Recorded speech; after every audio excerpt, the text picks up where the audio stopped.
Well, I just came back from seeing pretty Poor Things. Watching a movie in a depressive state versus open-minded, enthusiastic state changes things for sure, because the whole day, it's the last day of 2023 and I'm spending it alone. I spent New Year's Eve though, partying. I have some footage here. So I had and I did it past midnight, so technically like New Year's Eve, I was partying. I bought some tea from Target.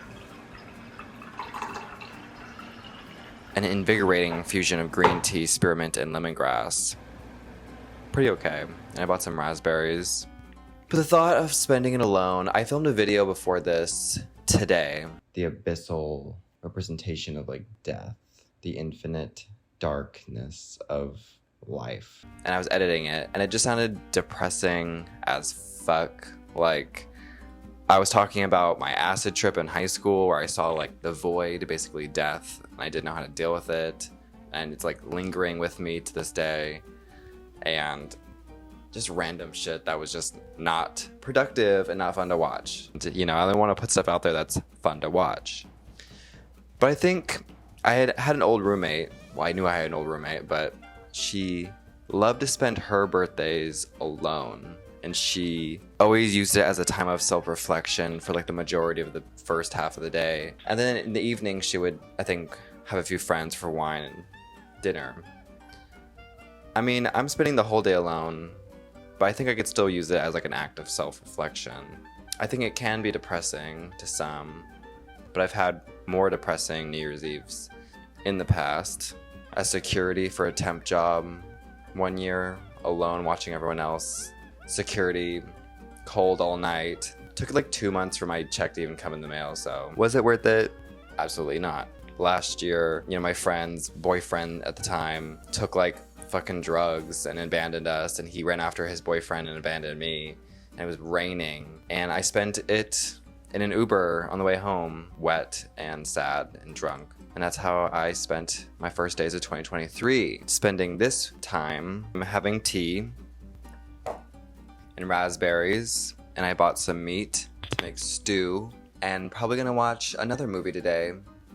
Just have a fun movie day. I think that's a better, more simple use of my New Year's Eve, to fly there, than to spend it in bad company, I guess. Because I could invite someone over for casuals. I could person for the night, kiss someone I really don't know. That's kind of my job though. That seems even more heartless. I don't even know these people's intentions. I'm I'm self-reflective enough to realize that being alone on New Year's Eve can be helpful and calming and self-growth inducing. Death. But could you imagine some stranger on the internet coming over, who knows intentions, to disrupt my energy? Or I could be murdered, That could always be an interesting way to start 2024. Could be interesting. I was thinking about getting a puzzle from Barnes & Noble and doing a puzzle all night till midnight. I've been obsessed with this YouTuber, Karen Puzzles. She's so innocent and pure and just does these amazing time lapses of puzzles. It's very calming if you want to fill your brain with some good, calming content.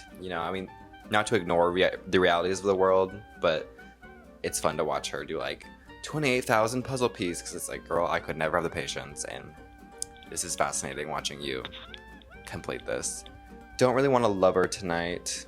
I've been growing more and more into the future, feeling a loss of human intimacy being needed in my life. I think either I haven't found the right person, or I just really hate love. I see it on TV, I see cuddly, romancy stuff, and it just grosses me out. Act and do it for a job, but then when it's real life, it's kind of let me do my thing, girl, Let me live. I did have a great time, though, at that party. I always do feel a little bit antisocial being, really sober in these environments. I can't relate on a lot of, their vibes. We're on different wavelengths, Being drunk, on drugs, people, and me being just the squarest of squares, being sober as sober can be. It can be very off-putting, and I say a lot of weird stuff. And I'm trying to make weird conversations and EDM ass, like they give you earplugs at the door kind of atmospheric environments. Weirdly, I have to hold the phone for it not to have immense reverb. I'm on the market for a new microphone, but audio confuses the absolute fucking shit out of me, and I need to like take a class on it. I need Squarespace or something, I don't know. I guess to reflect on 2023, it was a really intense year. A lot of hardships. Broke up with a really bad boyfriend. I think it was like a year of growth, but it was also a year of setbacks. But it's really up to us to turn them into lessons rather than like permanent hindrances to our mental states. I don't think anyone intentionally chooses to be like toxic, or like fucked in the head, but it's an easier choice, I guess. Self-work is hard because it's too real. You're talking to yourself. You're not just analyzing the world's problems, you're analyzing you and how it affected you and how it's your responsibility to fix you. And that's really hard.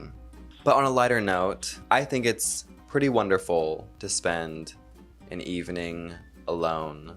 I spend a lot of time alone, so this is kind of business as usual. They always say the little things: cooking, podcast on in the background, listening to your favorite music, no interrupted, just you and your tea and your raspberries and a microphone. But that's always what lured me to do what I do outside of this, doing stuff on camera to like forever be immortalized in any form of online history. But I've recently talked to a lot of people who have been in the real acting, if you know what I mean, business of Hollywood, and I can really feel a disconnect. Almost feel like they're better than me, but in some cases they are.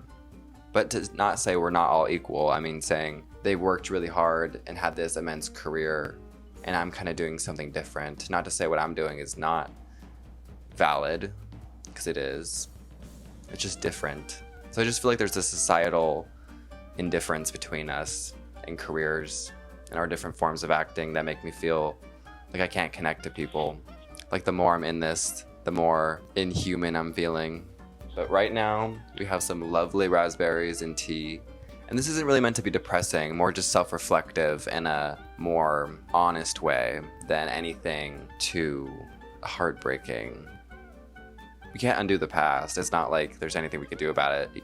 No point in feeling sad. Only, learned behaviors, learned history based on emotion. But memory is fleeting and unreliant, so I don't know. Happy 2024. I hope it's amazing for you. And from a famous woman that I do not know the name of, from a TED Talk I listened to once, what's bad for the heart is good for the art. Drink your water. Also invest in Parasite Cleanse. I don't know. I need to do that, but I'm kind of confused. I'll see you guys later. Or I'll let you know what movie I see. I don't know. But thanks for watching. Bye.